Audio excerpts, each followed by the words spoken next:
Las voces apagadas del vestuario rompieron el silencioso murmullo del gimnasio. Pobre Frank. No tiene ni idea de que Eleanor lleva meses con Dale Peterson. Mi bolsa de deporte golpeó el suelo húmedo de baldosas con un golpe sordo, un sonido que resonó con el repentino vacío en mi pecho. Mitch y Randy giraron la cabeza de golpe, con los ojos abiertos, revelándolo todo. Era insaciable, se jactó Dale. Decía que Frank siempre estaba demasiado cansado. Necesitaba un hombre de verdad. El último sonido de las pesas se había desvanecido.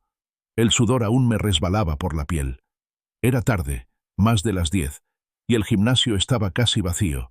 Solo se oía el zumbido de la ventilación y el chapoteo lejano de la piscina. Me puse una camisa limpia. El algodón fresco era un cambio bienvenido. Mitch Evans y Randy Carlson estaban en un cubículo a la vuelta de la esquina. Sus voces se oían apagadas, pero con suficiente claridad en el espacio resonante. Ni siquiera los había notado. Ambos eran peritos de seguros, con menos experiencia que yo, aunque Mitch llevaba un tiempo en el negocio. «Pobre Frank», dijo Mitch en voz baja, con un tono conspirativo que nunca antes le había oído. «No tiene ni idea de que Eleanor lleva meses con Dale Peterson». Las palabras me impactaron. Mi bolsa de gimnasio, con la cremallera a medio cerrar, se me escapó de las manos. La pesada lona golpeó el suelo de baldosas mojadas, un sonido demasiado fuerte para el silencio. Les llamó la atención. Oí el repentino silencio en su puesto, la brusca inhalación. Instintivamente, mi mano fue a la pequeña toalla que llevaba en la cintura, secándose la nada. Respiré hondo, me ajusté la toalla y doblé la esquina, fingiendo calma. «Solo yo», dije con voz firme, quizás un poco baja. Olvidé mi reloj. Mis ojos se movieron rápidamente entre ellos. Randy, más joven, parecía haber visto un fantasma. El rostro de Mitch era una máscara que se deslizaba con cuidado, con la culpa y la incomodidad visibles en la forma en que apretaba la mandíbula. Ambos se miraron fijamente, con la boca ligeramente abierta, atónitos. Fui a mi casillero y saqué mi reloj de acero inoxidable del pequeño estante. El frío metal me resultaba familiar en la muñeca. Me volví hacia ellos, con la mirada fija. «Mi esposa», dije con voz neutra. «¿Y Dale Peterson?» Randy asintió una vez. Un movimiento rápido, casi involuntario, con la mirada fija en el suelo. Mitch finalmente habló, con la voz ronca. «Sí, Frank. Han pasado unos 6 meses». Se pasó una mano por el pelo corto y húmedo. «¿Quién más lo sabe?» La pregunta fue silenciosa, pero quedó flotando en el aire entre nosotros. Randy tragó saliva con dificultad. «Todos, Frank. No son precisamente discretos». La comprensión se me hizo en el estómago, un nudo frío y duro. Las miradas cómplices en la sala de descanso. Las conversaciones en voz baja que se interrumpían al acercarme. No me había dado cuenta. Había sido el chiste de la oficina, un chiste que estaba demasiado ciego para ver. Sentía una opresión en el pecho, una presión acumulándose detrás de las costillas. «Dale», continuó Mitch, con la voz un poco más alta, como si soltarla fuera un alivio. Estaba alardeando de ella. En el Hotel Millbrook, nada menos. El Millbrook, nuestro hotel de aniversario. El nudo se apretaba aún más. Dijo que era insaciable. Dijo que siempre estabas demasiado cansado. Dijo que necesitaba un hombre de verdad.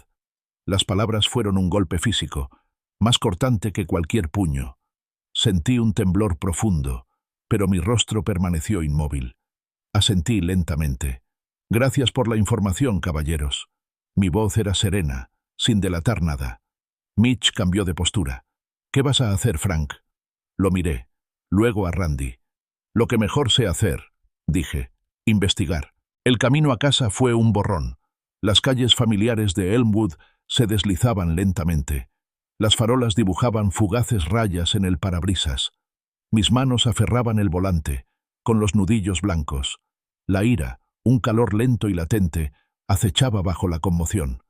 Hacía frío afuera, pero sentía la piel caliente. A mitad de camino, en un semáforo, retiré la mano izquierda del volante. El anillo de bodas de oro se sentía pesado, extraño. Lo quité y lo dejé caer en el portavasos. Hizo un suave y hueco tintineo contra el plástico. La luz del porche estaba encendida. Vi a Eleanor por la ventana de la sala, yendo de la cocina al comedor, poniendo la mesa. Llevaba un suéter azul. Por un instante, parecía la misma de siempre, mundana y familiar. Entonces se abrió la puerta principal. Sara, nuestra hija, salió corriendo, con su trenza rubia ondeando. ¡Papá! Forcé una sonrisa, agachándome para alcanzarla. Olía a jabón y leche tibia. Sus pequeños brazos me rodearon el cuello y, por un instante, el mundo se estabilizó. Eleanor apareció en la puerta con una sonrisa despreocupada. «Oye, llegas tarde esta noche». Se acercó, rozándome el brazo con la mano. Se inclinó hacia mí. Un aroma familiar a vainilla y algo más, algo que no pude identificar. Sus labios se encontraron con los míos, un roce rápido y seco. Fue como una traición.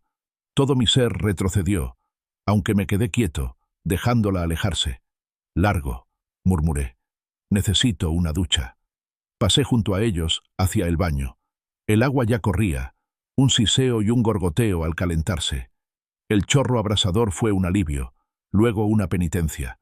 Me quedé debajo, dejando que el calor me pinchara la piel, un intento inútil de lavar la verdad que se me aferraba, densa e insistente. Salí de la ducha, con el vapor pegado a mi piel, sin hacer nada para quitarme el frío y duro nudo en el estómago. Eleanor estaba en la sala, sentada en el borde del sofá, hojeando una revista.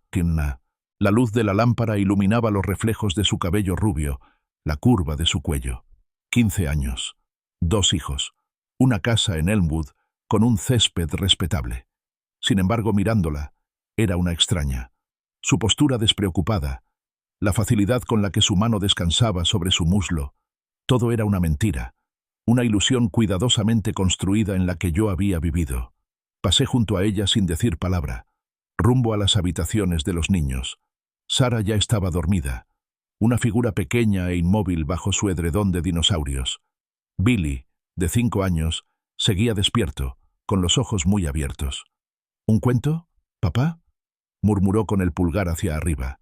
Me senté en el borde de su cama, el lomo desgastado de Mike Mulligan y su excavadora familiar en mis manos. Mi voz era firme, el ritmo de las palabras un consuelo, un escudo. Los arropé, besando cada frente, el aroma de su cabello limpio, su sueño inocente, un marcado contraste con el engaño que se cocía en mi interior. Estaba interpretando un papel, el esposo desprevenido, el padre devoto. Por ellos, mantendría la calma. De vuelta en el baño principal, el espejo reflejaba a un hombre que apenas reconocía. El rostro era el mío, las tenues arrugas alrededor de los ojos, la ligera barba incipiente, pero los ojos mismos reflejaban una determinación sombría que no había visto antes. El impulso de salir furioso, de romper la frágil paz de la casa con acusaciones, era fuerte. Apreté los puños y luego los relajé lentamente. No, ese no era mi estilo. La confrontación ahora solo conduciría a negaciones, lágrimas y un colapso nervioso. Yo era un investigador. Me basaba en hechos, en pruebas. Esto sería metódico, minucioso, devastador. Eleanor estaba en la cama cuando por fin entré en nuestra habitación, recostada en las almohadas, leyendo. Levantó la vista. «¿Qué día tan duro has tenido?», preguntó con voz suave. «¿Quieres un masaje en la espalda?». La oferta me provocó un escalofrío de repulsión. La idea de sus manos sobre mí, después de saber lo que yo sabía, me resultaba repulsiva. Se me encogió el estómago. «No, gracias», dije, con voz cautelosamente neutral. «Solo estoy cansada». Se encogió de hombros, imperturbable, pasando página. Sara volvió a preguntar por el parque acuático. «¿Quizás el mes que viene?», como si siguiéramos siendo una familia de verdad. Las últimas palabras fueron casi un susurro, una sugerencia casual, pero tenían un extraño tono pasivo-agresivo, como si estuviera tanteando el terreno, insinuando las grietas que sabía que estaban ahí. «Suena bien», dije, poniéndome unos pantalones de chándal y una camiseta vieja. «Planearemos algo». La mentira me supo amarga, pero mi determinación se endureció. Planearía algo, algo que ella no vería venir. Estuve despierto durante horas. El zumbido del viejo refrigerador de abajo era el único sonido además de mi respiración pausada. Mi mente trabajaba, calculando, analizando posibilidades, formando un plan. Era frío, preciso, como redactar un expediente. Cada detalle, cada ángulo. Nada quedaría al azar. Ya no se trataba de ira. Se trataba de conocimiento, de exposición. Las siguientes semanas se convirtieron en una clase magistral de engaño. Le compré flores a Eleanor, sin más. Le sugerí citas nocturnas. La llevé a ese restaurante italiano que le gustaba. Le hice el amor. Un acto vacío, mecánico, con la mente a kilómetros de distancia, rastreando meticulosamente la distancia entre nuestros cuerpos, el temblor de su respiración, el vacío dentro de mí. Estaba interpretando el papel tan bien que ella no sospechó nada. Sonreía, reía. Parecía genuinamente contenta.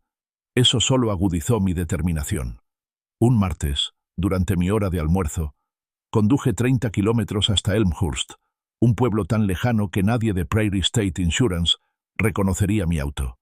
Encontré una tienda de electrónica especializada, de esas con ventanas tintadas y una campana que tintineaba demasiado fuerte. Dentro, pagué en efectivo un rastreador GPS de alta gama, tan pequeño que cabía en la palma de la mano. La transacción fue rápida, impersonal, sin preguntas, justo como me gustaba. Más tarde esa semana, mientras Eleanor estaba arriba bañando a los niños, con su risa proveniente del baño, fui a su camioneta. El garaje estaba en penumbra, con un ligero olor a aceite y neumáticos viejos. Mis manos se movían con la eficiencia de la práctica. El rastreador encajó bajo el parachoques trasero, magnetizado al chasis, oculto a la vista. Lo revisé 2 veces, y luego una tercera. Seguro. Esa noche, después de que todos se durmieran, tomé su celular de la mesita de noche. La había visto ingresar su PIN muchas veces a lo largo de los años. Nuestra fecha de aniversario. Los números me abrieron un mundo. Instalé rápidamente el software de rastreo telefónico que había descargado antes y lo sincronicé con mi teléfono desechable.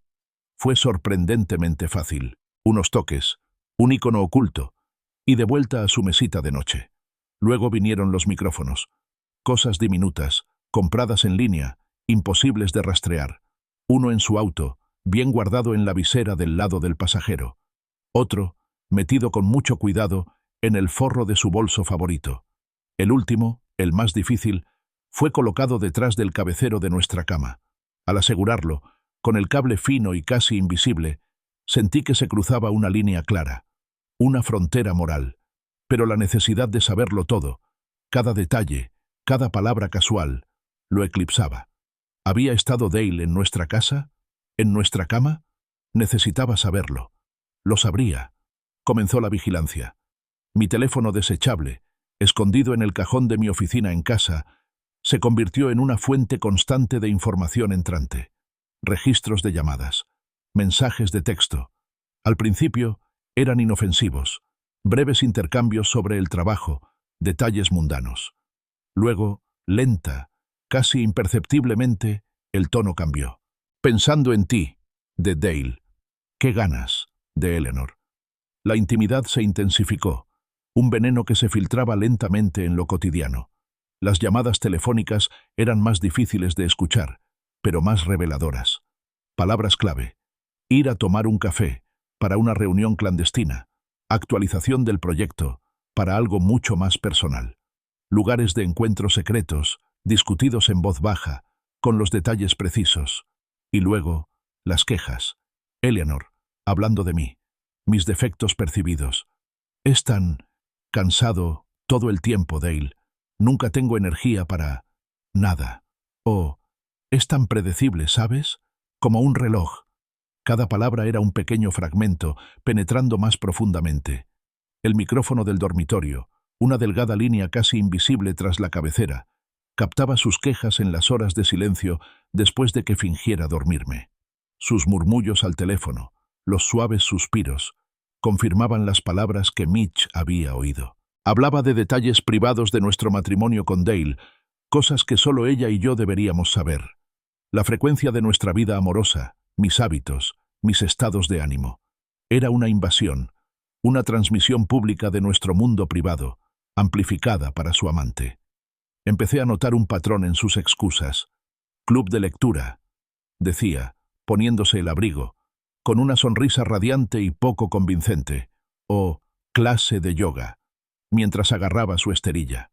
Yo asentía, me ofrecía a cuidar a los niños, hacía el papel de marido servicial. Mientras tanto, mi mente estaba en otra parte, haciendo referencias cruzadas. El rastreador GPS era implacable y preciso. Mapeaba sus movimientos con una precisión escalofriante. Después de dejar a los niños en el colegio, no siempre iba directamente a casa. En cambio, solía dirigirse a un complejo de apartamentos específico al otro lado de la ciudad, o a un parque apartado junto a la carretera County Road 31. Mi mente de investigadora se puso en marcha. Cotejé la dirección del apartamento con el expediente de empleado de Dale Peterson, al que accedí desde mi ordenador del trabajo, con el pretexto de una auditoría atrasada. El apartamento de Dale. Allí estaba. Concreto. Innegable. Para facilitar sus movimientos, para darle la libertad que necesitaba, empecé a hacer viajes de negocios. Una conferencia en Chicago. Una reunión con un cliente en Indianápolis. Reservas falsas, cuidadosamente organizadas, que le daban la ilusión de libertad. Cada vez que me iba, sentía una punzada de miedo y una anticipación perversa. Sabía lo que haría. Y yo tendría la prueba. Mi expediente creció. Un archivo grueso, organizado y preciso. Fechas, horas, lugares. Transcripciones de llamadas telefónicas. Capturas de pantalla de mensajes de texto. Los hechos crudos y contundentes, expuestos en blanco y negro. Era mi trabajo, mi formación. Construí casos.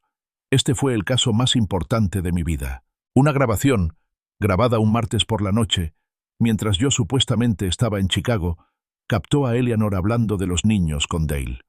«A veces me siento culpable», murmuró, con la voz más suave de lo habitual. «Por Sarah y Billy. Adoran a Frank». Luego, un suspiro. «Pero estarán bien. Se adaptarán.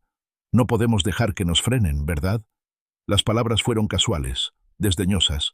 Fue un jarro de agua fría que extinguió cualquier esperanza de que ella pudiera haber estado luchando, desgarrada.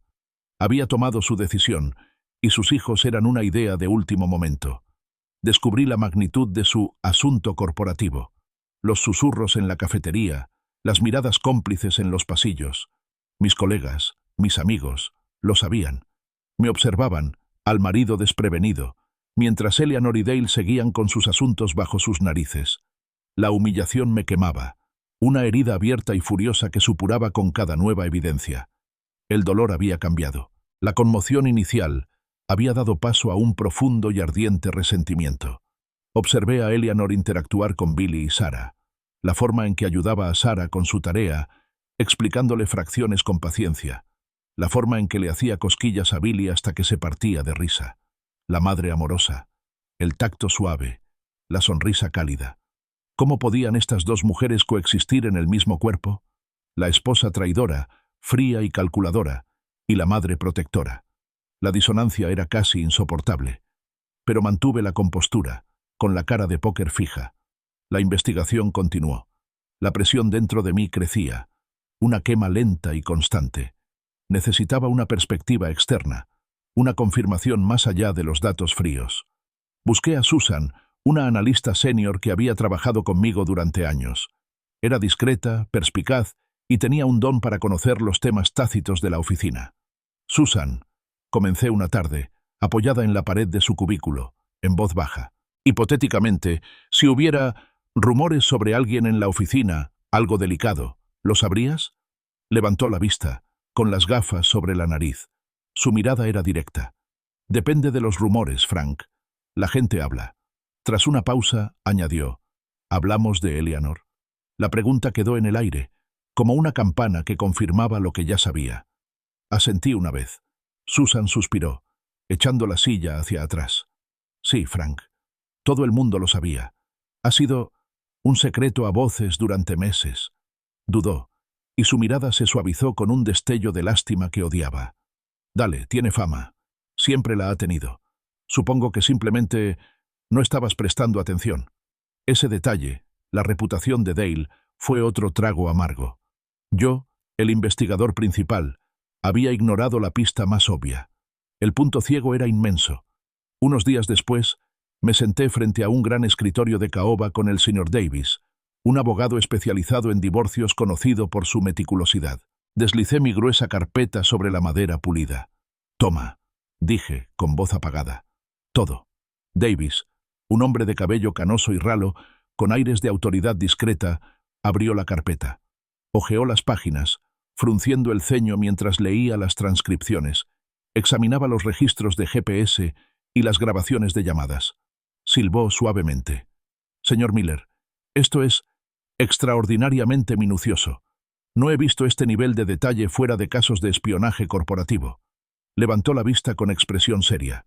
«Esta es una prueba muy sólida de infidelidad, pero debo advertirle que, emocionalmente, esto será agotador.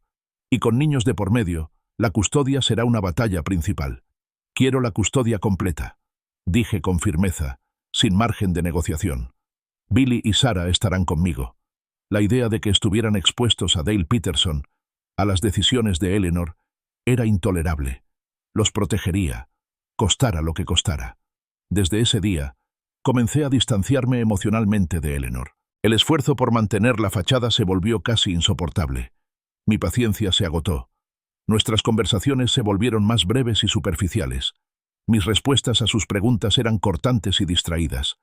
Eleanor, después de un rato, se dio cuenta. «Frank», dijo una noche, mientras yo miraba fijamente la televisión. «¿Está todo bien? Pareces distante». «Trabajo», evadí el tema, frotándome las sienes. «Un caso importante, estresante». La mentira surgió con facilidad, un camino trillado. Ella la aceptó, o al menos fingió aceptarla. En el trabajo, Dale Peterson seguía con su habitual aire de suficiencia. De vez en cuando me miraba, al otro lado de la sala de descanso o en el pasillo, con un gesto casual de la cabeza, una leve sonrisa cómplice. No tenía ni idea de que se cerraba el cerco a su alrededor. Se creía intocable. Empecé a preparar mis finanzas. Aseguré mis activos. Abrí una cuenta bancaria aparte, canalizando pequeñas cantidades de mi sueldo, sentando las bases para lo inevitable. El cálculo frío era necesario, un escudo contra la tormenta que se avecinaba. Me confié parcialmente a mi hermano mayor, John, que vivía a unos pueblos de distancia. Le conté que tenía problemas matrimoniales, que Eleanor me había sido infiel. No le conté todos los detalles sórdidos, todavía no. John, siempre firme, escuchó sin juzgar. «Lo que necesites, Frank», dijo con voz ronca. «Aquí estoy, siempre». Su apoyo inquebrantable fue un pequeño ancla en las aguas turbulentas. Entonces llegó la grabación que lo confirmó todo. Una conversación entre Eleanor y Dale, captada por el micrófono del dormitorio, hacía apenas 2 noches. La voz de Eleanor, susurrante, segura. «Solo necesito asegurarme de que todo esté en orden, financieramente. Las inversiones de Frank, una vez que estén seguras para mí, entonces podré decírselo.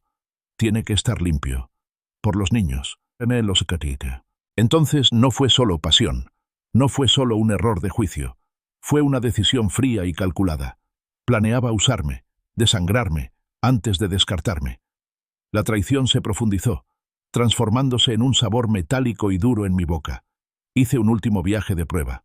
Un viernes, una reunión de emergencia con un cliente en Davenport. Salí temprano, con mi teléfono desechable escondido, rastreando cada movimiento. Esperó menos de 1 hora después de mi partida.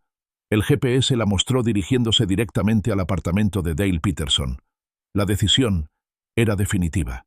El enfrentamiento era inminente. La volvería a ver esa noche, pero sería la última vez que la miraría de la misma manera. Los niños eran la prioridad. John invitó a Billy a un fin de semana de chicos. Le dije a Eleanor con naturalidad el jueves por la noche, mientras doblaba la ropa. Sarah también puede ir. Tienen un columpio enorme y una cama elástica. Eleanor frunció el ceño, con una ligera arruga entre las cejas. De repente, ¿qué hay de nuestros planes? Levanté la vista de un montón de calcetines. Les hará bien. Puedes ponerte al día con tu lectura. Tengo que hacer algunas cosas en casa. Ella asintió, encogiéndose de hombros y murmurando sobre mi repentina domesticidad. El viernes por la tarde volví temprano a casa. La oficina estaba en silencio. Le había dicho a mi jefe que tenía una emergencia familiar. La casa estaba demasiado silenciosa. Eleanor estaba en la sala, ahuecando los cojines y ordenando las revistas en la mesa de centro. Llevaba una sencilla blusa de punto y el pelo recogido en una coleta. Levantó la vista con una leve sonrisa en los labios. «Llegaste temprano a casa. ¿Todo bien?» «Siéntate, Eleanor», dije en voz baja, sin inflexión. Mis ojos se encontraron con los suyos. El aire en la habitación pareció espesarse. Hizo una pausa, con las manos aún sobre un cojín, y luego se sentó lentamente en el borde del sofá, escrutándome el rostro. Me acerqué a la mesa de centro, saqué una pequeña grabadora digital negra del bolsillo y la coloqué con cuidado sobre la madera pulida. Le di al play. La voz de Eleanor llenó la habitación, íntima, suave, atrapada en una conversación en voz baja. Luego la de Dale, áspera y familiar. «Tengo muchas ganas de verte esta noche, cariño». Y su respuesta: «Yo también, Dale. Frank se va a Chicago. Solo nosotros». Su rostro palideció. El leve rubor que había en sus mejillas se desvaneció, dejando su piel completamente blanca. Sus ojos se abrieron de par en par, fijos en el pequeño dispositivo. «Frank», susurró, con voz apenas audible. «¿Qué es esto?» Extendí la mano y presioné el botón de parada. El silencio que siguió fue ensordecedor. 6 meses, Eleanor, dije con voz áspera. 6 meses de mentiras. 6 meses de andar a escondidas. Me acerqué al sillón y saqué la gruesa carpeta de mi maletín. La abrí sobre la mesa de centro, una meticulosa muestra de traición. Impresiones de mensajes, capturas de pantalla de registros de llamadas, coordenadas GPS que indicaban sus rutas al apartamento de Dale, transcripciones de conversaciones. «El Hotel Millbrook», continué, cada palabra como un martillazo. «Nuestro lugar de aniversario. Dale llamándote insaciable y presumiendo de ello, con mis colegas». Su mirada recorrió las páginas y luego me miró a la cara. Intentó negarlo, con un sonido ahogado en la garganta. «No, Frank, no lo entiendes». Luego intentó justificarse. «No significó nada, Frank. Fue un error. Me sentía sola. Siempre estás tan ocupado, tan distante». Su voz se elevaba, un gemido desesperado y débil. Entonces suplicó, con lágrimas que empezaban a correr por su rostro, dejando rastros brillantes en sus pálidas mejillas. «Por favor, Frank, lo siento mucho. Por favor, perdóname». Me mantuve firme, inflexible. «Significó bastante», dije con una voz escalofriantemente tranquila. «Hablar de nuestros hijos, nuestra casa y tus planes de irte. Tus planes para asegurar tu futuro financiero antes de que me lo dijeras. Eso es lo que significó». Saqué un documento aparte, nítido y oficial, de una carpeta legal. Mi abogado preparó esto. Deslicé los papeles del divorcio sobre la mesa. «Quiero la custodia completa. Tendrás visitas supervisadas. Eso es todo». Un grito gutural escapó de su garganta. Era primitivo, conmocionado, furioso. «¡No puedes hacer esto!», chilló, poniéndose de pie de un salto, con los puños apretados. «Me arruinarás. No me quedará nada». Mi mirada era firme, inquebrantable. «Lo hiciste tú misma, Eleanor. Acabo de exponerlo». Señalé la puerta principal. «Prepara tu maleta. No pasarás otra noche bajo mi techo. Quiero que te hayas ido para cuando los niños vuelvan mañana». La casa estaba fría, aún más fría que antes. Son momentos como estos, cuando la vida se desmorona, cuando realmente vemos el precio de nuestras decisiones. Quédate hasta el final para ver cómo se desenvuelven las decisiones costosas de la vida. Eleanor me miró fijamente, con el pecho agitado y las lágrimas aún fluyendo. «No me iré», espetó, con la voz cargada de veneno. «Esta también es mi casa. No puedes echarme así como así». Se mantuvo firme, con los brazos cruzados, retándome. La miré a los ojos, firme. «Legalmente, Eleanor, no puedo obligarte, pero emocionalmente te pido que te vayas. Por esta noche. Por el bien de los niños, al menos». Al ver que se mantenía desafiante, con la mandíbula apretada, cogí el teléfono con calma. «Voy a llamar a la policía», dije, con el pulgar sobre el icono del teléfono. «Les explicaré que hay un conflicto doméstico, infidelidad, una situación inestable». Sus ojos se abrieron aún más. Un destello de pánico atravesó su rabia. Sabía lo que eso significaría. Los vecinos lo verían, el registro oficial. Pero seguía sin moverse. Marqué. La voz del operador era clara y nítida. Expliqué los hechos con seriedad y racionalidad. Mi esposa se niega a abandonar el hogar conyugal tras admitir una larga infidelidad. No hay violencia física, pero la situación es muy tensa. Tenemos 2 niños pequeños que regresan mañana. En 15 minutos, 2 patrullas se detuvieron junto a la acera con las luces apagadas. La agente Ramírez, una mujer corpulenta y tranquila a quien reconocí vagamente de una reunión de vigilancia vecinal, y su pareja, más joven, entraron. Les expliqué, mostrándoles los papeles del divorcio, el resumen general de la situación. Eleanor, ahora apagada y llorosa, estaba de pie junto a la repisa de la chimenea. La agente Ramírez nos habló a ambas, por separado, luego a la vez. «Señora», le aconsejó a Eleanor con suavidad, «dadas las circunstancias, y con niños de por medio, sería mejor que se fuera esta noche. Puede recoger más pertenencias con una escolta mañana, o cuando la situación se haya calmado». Humillada y derrotada, Eleanor finalmente asintió. Pasó junto a mí sin decir palabra, cogió una pequeña bolsa de lona de nuestra habitación y se fue. Su despedida fue un siseo. «Te arrepentirás de esto, Frank. Te lo haré pagar». Las luces traseras de su viejo sedán desaparecieron calle abajo. En cuanto se fue, llamé a un cerrajero. 1 hora después, cambiaron todas las cerraduras exteriores. El sonido de los clics resonó en la casa vacía. A la mañana siguiente, cuando recogí a Billy y Sarah de casa de John, mantuve la voz firme, tranquilizándolos. «Mamá solo necesitaba un tiempo para pensar, chicos», les expliqué mientras conducíamos a casa. «Se está quedando en otro lugar un rato». Sarah, de 7 años, estaba callada, con su carita preocupada. Billy, de 5, me miró desde su asiento elevador. «¿Mamá regresa?», preguntó en voz baja. «Te queremos mucho», dije, extendiendo la mano para apretarle la rodilla. «Ambos están a salvo y son amados. Prometo explicarte más tarde, cuando sean mayores. Por ahora, solo somos tú, Sarah y yo. Seremos un equipo». Comenzó el proceso de divorcio. Fue brutal, público, con cada detalle al descubierto.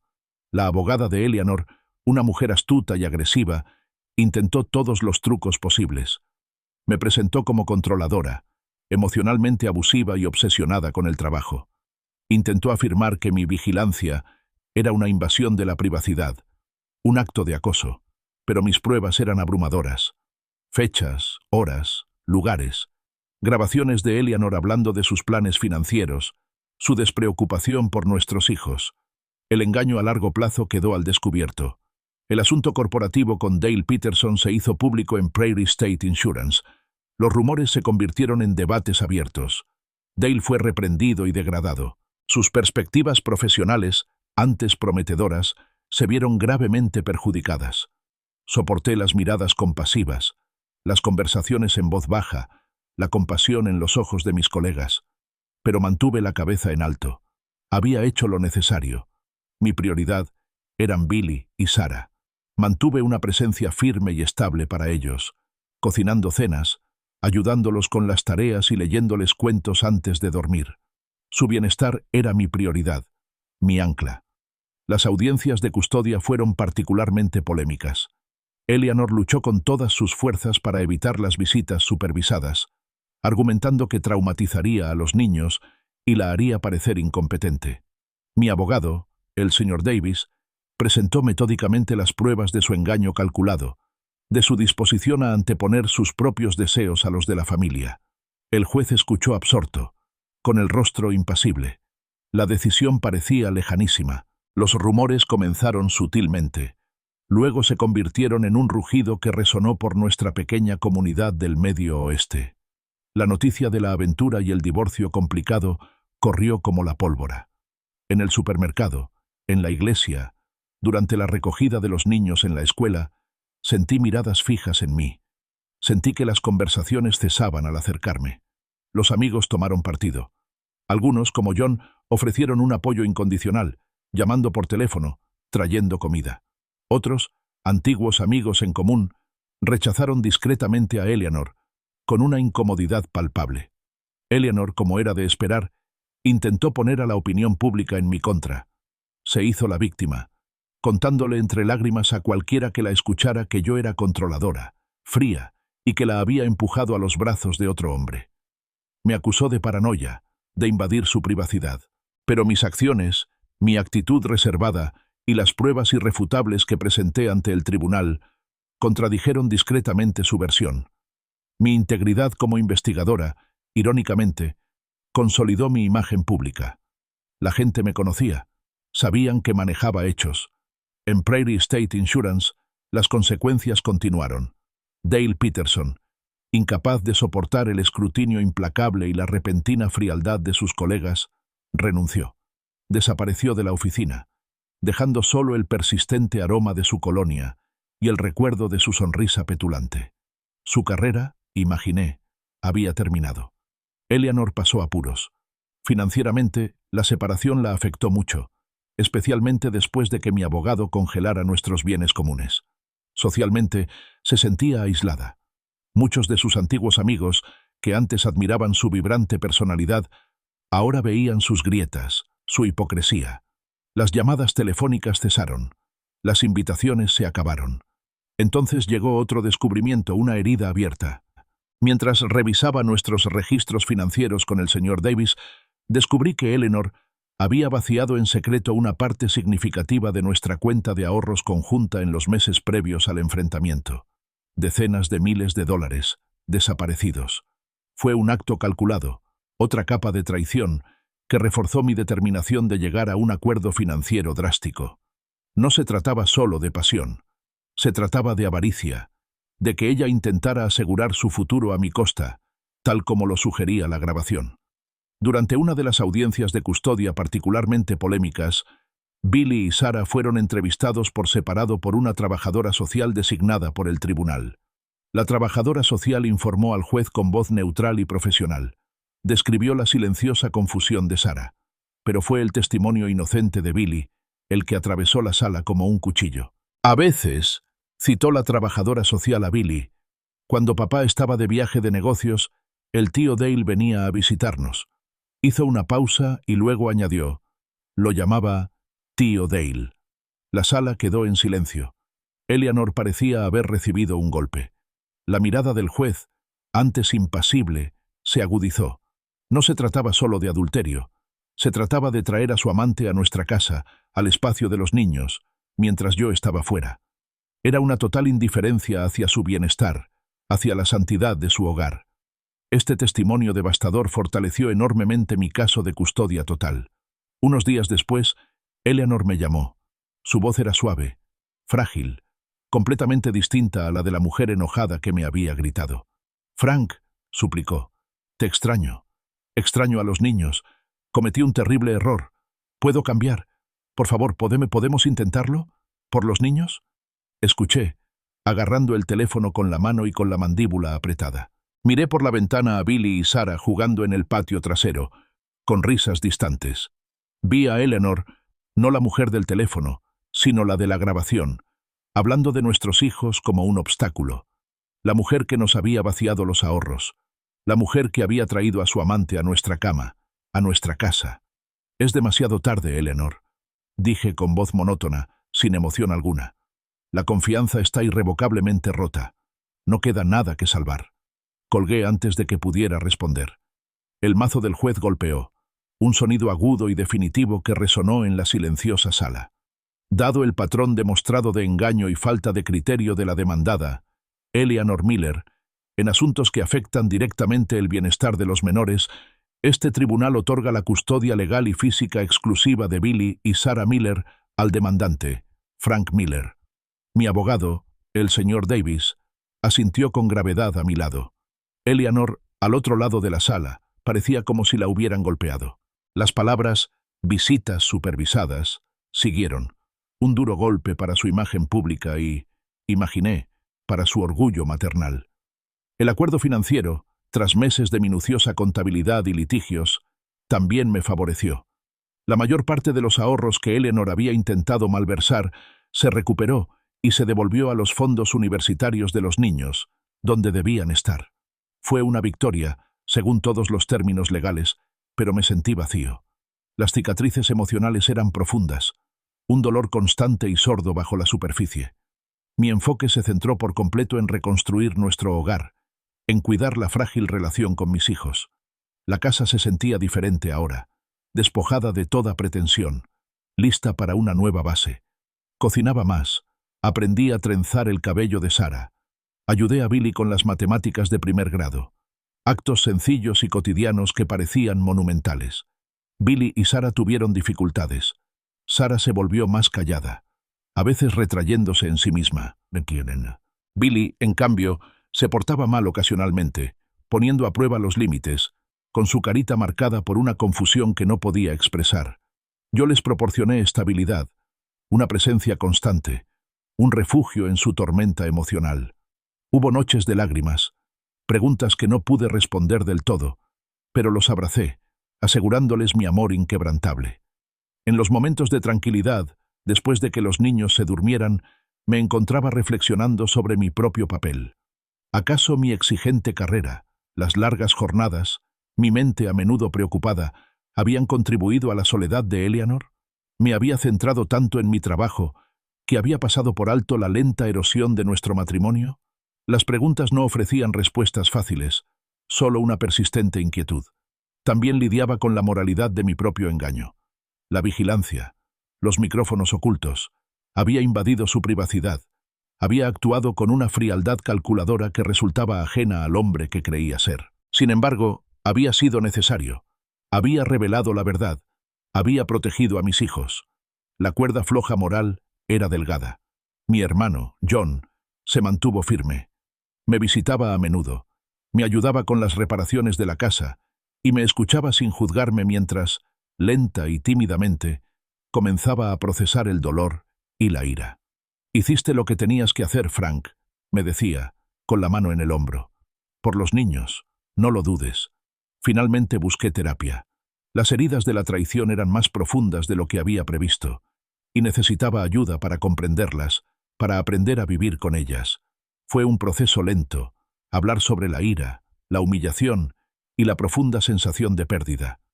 Vi a Eleanor durante las visitas supervisadas, generalmente en un lugar neutral como un centro de juegos infantiles. Era una sombra de lo que era, más delgada, con su espíritu vibrante apagado. Intentó conectar con los niños, pero la chispa se había apagado. Sentí una extraña e incómoda mezcla de lástima y rabia persistente mientras la observaba. Había elegido su camino y ahora lo recorría sola. Había ganado la batalla legal. Había asegurado el futuro de mis hijos. Los había protegido de una influencia destructiva. Pero el precio que pagué fue inmenso. La destrucción de una familia, la pérdida de una historia compartida, la cicatrización permanente de la confianza, la fortaleza silenciosa que había demostrado durante la dura prueba, la determinación metódica, se convirtieron en una nueva base para mí. Fue una sabiduría dolorosa y difícil de adquirir. Los meses se convirtieron en un año. Las asperezas del divorcio, lenta y dolorosamente, comenzaron a suavizarse. La vida, a su manera obstinada, continuó. Frank y los niños se adaptaron a una nueva rutina, un ritmo nacido de la necesidad y una tranquila determinación. Las mañanas eran un torbellino de desayunos y mochilas escolares, las tardes una tranquila previsibilidad de tareas, cenas y cuentos. No era la vida que había imaginado, pero lo era. Su vida, construida ladrillo a ladrillo doloroso. Billy y Sara, bajo el cuidado constante e inquebrantable de Frank, comenzaron a prosperar. Sara, antes tan retraída, recuperó su voz en los debates escolares y las clases de arte. Billy, que ya no se portaba mal, canalizó su energía en el fútbol y en la construcción de elaboradas estructuras de Lego. El trauma de la separación de sus padres dejó cicatrices profundas que probablemente nunca desaparecerían del todo, pero que sanaban lenta y constantemente. Su risa, antes vacilante, ahora resonaba por la casa con genuina alegría. Frank también empezó a reincorporarse con cautela a la vida social. Era algo tentativo, más por obligación que por deseo.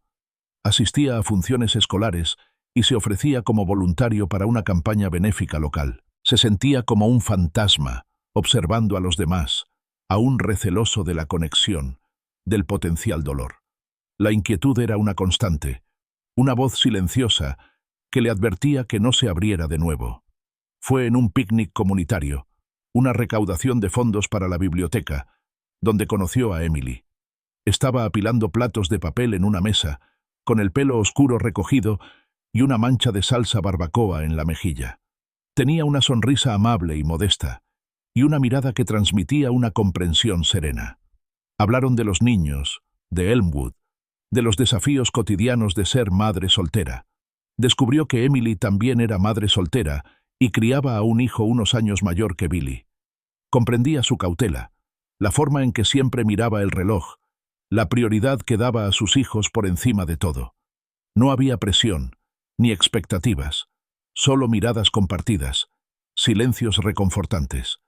Su relación se desarrolló lentamente, como la suave primavera tras un duro invierno en el Medio Oeste, sin dramas ni grandes gestos. Se construyó sobre valores compartidos, una compañía discreta, la comprensión mutua de pasados rotos y la férrea protección de sus hijos. Empezaron con un café, luego una cena ocasional después de que los niños se durmieran, y luego salidas familiares al parque. Fue un crecimiento gradual y orgánico, un pequeño y tierno brote en la tierra, una vez quemado. Eleanor, mientras tanto, continuó sus intentos de apelar el acuerdo de custodia. Cada vez, sus esfuerzos fueron inútiles. El juez, influenciado por las pruebas y los informes de la trabajadora social, se mantuvo firme. Su imagen pública en Elmwood quedó destrozada, su reputación irreparable. Finalmente, las apelaciones cesaron. Una fresca mañana de otoño, Frank recibió una breve carta oficial de su abogado. Eleanor se había mudado de estado, buscando un nuevo comienzo en una nueva ciudad. Fue una ruptura definitiva y silenciosa con la vida que había destruido. El cierre de un capítulo doloroso. La casa, antaño testigo silencioso de la traición, se transformó lentamente. Se deshizo de las sombras persistentes del engaño, absorbiendo en su lugar los nuevos sonidos de la vida familiar. Sarah practicando su clarinete, los gritos de Billy en el videojuego, el ruido de los preparativos de la cena. Volvió a ser un verdadero hogar, lleno de risas, de comidas compartidas, de la tranquila comodidad de una vida reconstruida. Frank comprendió que pagar el precio no era solo para Eleanor y Dale. Era también para él, con la inocencia perdida, la confianza destrozada, los años dedicados a una vida construida sobre una mentira. Pero de ese naufragio había emergido un Frank nuevo y más fuerte. Encontraba tranquilidad en los momentos sencillos del momento. Una barbacoa en el jardín en una cálida tarde de verano, ayudando a Sarah a perfeccionar su proyecto de ciencias, viendo a Billy celebrar una victoria en su consola de videojuegos. Estas eran las victorias que importaban. Reflexionó sobre la naturaleza de la verdad y la mentira, sobre la sorprendente resiliencia del espíritu humano. Aprendió a confiar de nuevo en sus instintos, pero con una humildad renovada, atemperada por la conciencia de lo fácil que era ser engañado y de lo fácil que era engañar. El viaje había sido brutal, testimonio del impacto devastador de la traición, pero también de la silenciosa fuerza de la supervivencia. Bajo el vasto cielo del Medio Oeste, Frank había encontrado una paz duramente ganada, no un triunfo dramático, sino una calma firme y duradera. Frank estaba sentado en el columpio del porche. La madera crujía lentamente bajo él. El sol se ponía, tiñendo el amplio cielo del Medio Oeste de tonos naranjas y morados. Sarah estaba dentro, tarareando suavemente mientras ayudaba a cargar el lavavajillas. Billy intentaba enseñarle a su nuevo cachorro, Buster, a buscar la pelota en el patio trasero. La vida había recuperado su ritmo tranquilo. El dolor de la traición de Eleanor, una herida abierta, se había desvanecido en un dolor sordo, una cicatriz permanente que le recordaba lo perdido.